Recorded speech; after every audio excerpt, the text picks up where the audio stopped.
Good afternoon, everyone.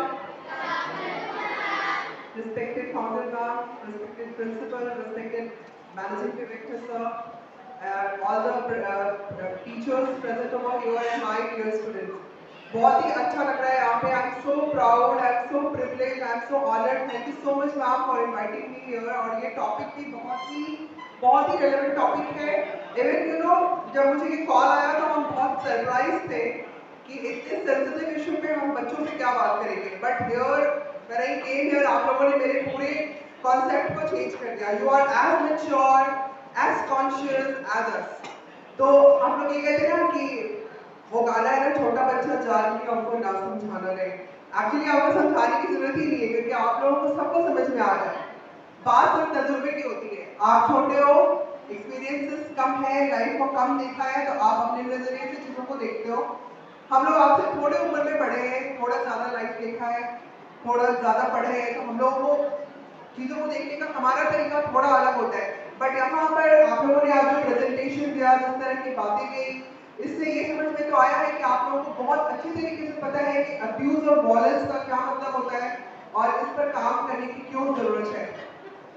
खास करके ये हम बोलते जरूर हैं कि इट्स वॉयलेंस अगेंस्ट वुमन या हम इसको एलिमिनेट करने की बात करते हैं, लेकिन वॉयलेंस सिर्फ वुमेन से एसोसिएटेड नहीं है. It is as much relevant for main.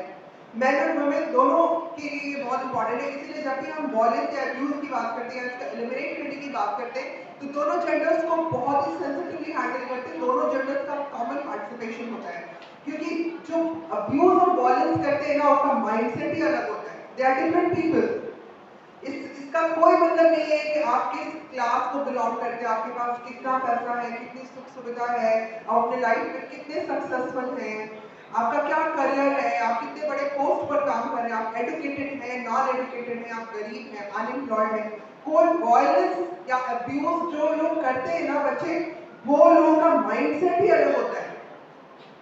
उनका उनका माइंडसेट या उनका जो रियलिंग होता है, जो बचपन से उन्होंने अपने सराउंडिंग में देखा या उनके साथ घटित हुआ है, वो सब एक्यूमुलेट होकर एक ऐसे स्टेज पर पहुंचता है जहां वो खुद वॉयलेंट और अब्यूजिव हो जाते हैं और उनको पता नहीं चलता है कि कहां बाउंड्री ड्रॉ करनी है.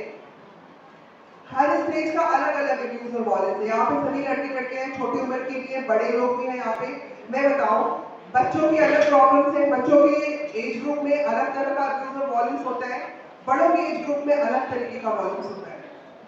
जब आप यहाँ पर आज दिखा रहे हो डाउरी, आप दिखा रहे हो फीमेल फर्टिसाइड. आपको पता है आपके डैनियल सर ने फीमेल फर्टिसाइड पे बहुत अच्छा ऑडियो विजुअल बनाया है. आप अभी डैनियल सर, आप उसका हम लोगों को यहाँ पर प्रोमो दिखाइएगा. वो बहुत ही बढ़िया बना हुआ है और वो गाना भी बहुत अच्छा है. इवन आई वाज एक्सपेक्टिंग कि शादी पे परफॉर्म करेगा.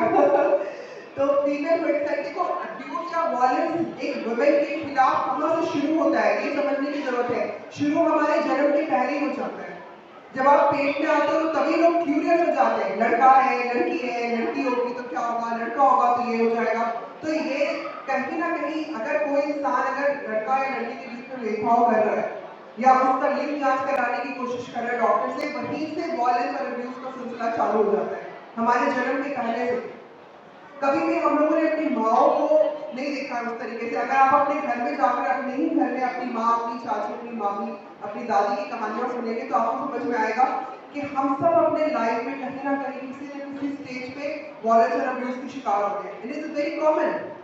मैं खुद अब्यूज की शिकार रही हूँ, लेकिन आपको मुझे देखकर पता नहीं चलेगा क्योंकि अभी मैम ने क्या बोला था.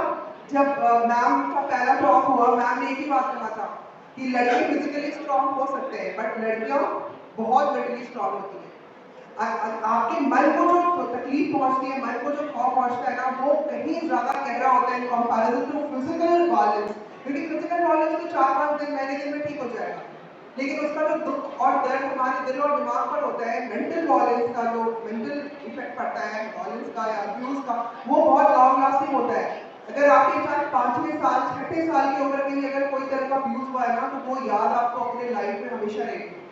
तो हमारे मन का भाव बहुत गहरा होता है और हम किसी भी तकलीफ या दर्द से बाहर कैसे निकलते हैं बच्चे, अपने मोटिवेशन से. अगर हम स्ट्रॉन्ग है, मेंटली प्रेजेंट है, तो हम किसी भी तरह की तकलीफ से निकल जाएंगे. फिजिकल तकलीफ तो कुछ नहीं है, फिजिकल तकलीफ तो टाइम नहीं होती है, mental, psychological, financial, social, any kind of problem can be healed if we are mentally strong and well motivated.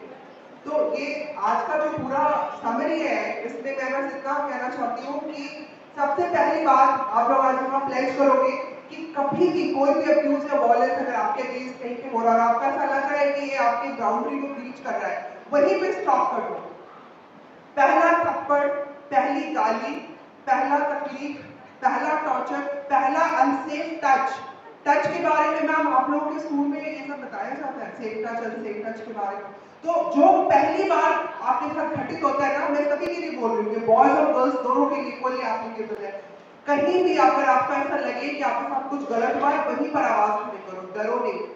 जो भी आपका अपना क्लोज है, माँ है, बाप है, टीचर है, फ्रेंड्स हैं, आसपास में अवेलेबल कोई अंकल आंटी है, उनको जाकर बताओ कि आपके साथ ये हो रहा है, आपको इमीडिएट हेल्प चाहिए।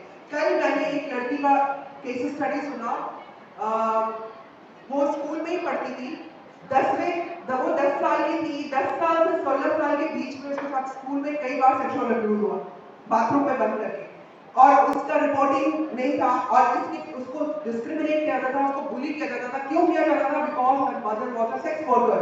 सेक्स वर्कर के बच्चों को नॉर्मल स्कूल के एडमिशन में बहुत स्टिग्मेटाइज किया जाता है। तो ये एक बहुत बड़ा फैक्टर हम लोग का सोसाइटी इवेंट नहीं है, इवेंट नहीं है, सभी के लिए इक्वल स्टैंडर्ड्स नहीं रखता है। तो ऐसे में बहुत बार होता है, लोअर सोशियो इकोनॉमिक क्लास के बच्चे हैं, या मान लो अगर बैकग्राउंड वीक है तो उसको क्लास में बुली किया जाता है, उसके लुक के लिए बुली किया जाता है। बच्चों को कभी आप देखते हो कि क्लास में कोई मोटा है, कोई काला है, कोई छोटा है, कोई अच्छे से बोल नहीं पाता, अच्छे से चल नहीं पाता, फिजिकली डिसेबल्ड है, ऐसे बच्चों को बुली किया जाता है या कमजोर समझ करके उसको तंग किया जाता है। ऐसा कभी नहीं करना चाहिए।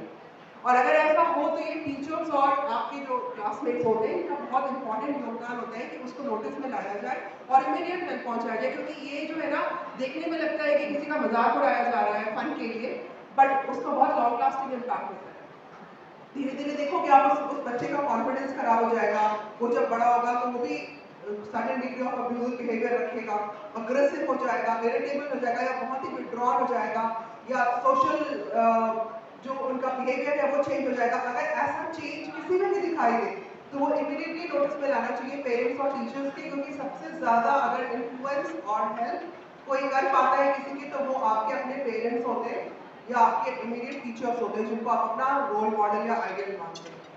तो हेल्प के लिए कभी नहीं घबराना है बच्चे, हमेशा आवाज उठानी है, अगर कोई गलत हो रहा है तो उसके अगेंस्ट बोलो, खड़े हो और हेल्प मांगने के लिए जाओ, दूसरों को सपोर्ट करो। अगर आपको ऐसा लग रहा है कि दूसरे कोई अब्यूज की शिकार हो रहे हैं या वायलेंस की शिकार हो रहे हैं, उनकी मदद करो और कभी भी डरो नहीं।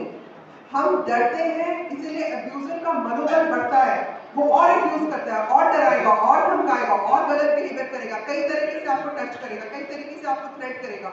इन सब बातों में नहीं आना है, कभी नहीं आना है, ठीक है। और जब केस बहुत ज्यादा हायर डिग्री का हो जाता है तो हम लोग क्या करते हैं, पुलिस की हेल्प लेते हैं। There is a system, police के पास जाने से नहीं घबराना, एफआईआर करने से नहीं घबराना है, माँ बाप को बोलने से नहीं घबराना है कि फला ने मेरे साथ गलत किया, आप उनके अगेंस्ट कंप्लेन करो, रिटन कंप्लेन करो, क्यों ना करो। और दूसरी बात, हमारे पास जो लॉ है बच्चों के लिए स्पेशली मैं बता रही हूँ कि हाँ बच्चे हैं, मैनर्स ज्यादा है, तो पॉस्को लॉ जो आया है वो खास करके सेक्सुअल अब्यूज के केस में आया कि अगर कोई भी बच्चा या बच्ची को कोई इनअप्रोप्रिएटली टच करता है या इनअप्रोप्रिएट ऑब्जेक्ट दिखाता है, आपको फोर्स करता है कुछ गलत करने के लिए, तो आप उसके अगेंस्ट कंप्लेन कर सकते हो, उसके अगेंस्ट आप कोर्ट में केस लड़ सकते हो। तो सबसे इंपॉर्टेंट बात, हम लोग को डरना नहीं है, सामने वाले के मनोबल को अपने स्ट्रॉन्ग मोटिवेशन से तोड़ना है, अपने स्ट्रॉन्ग मेंटल स्ट्रेंथ से तोड़ना है।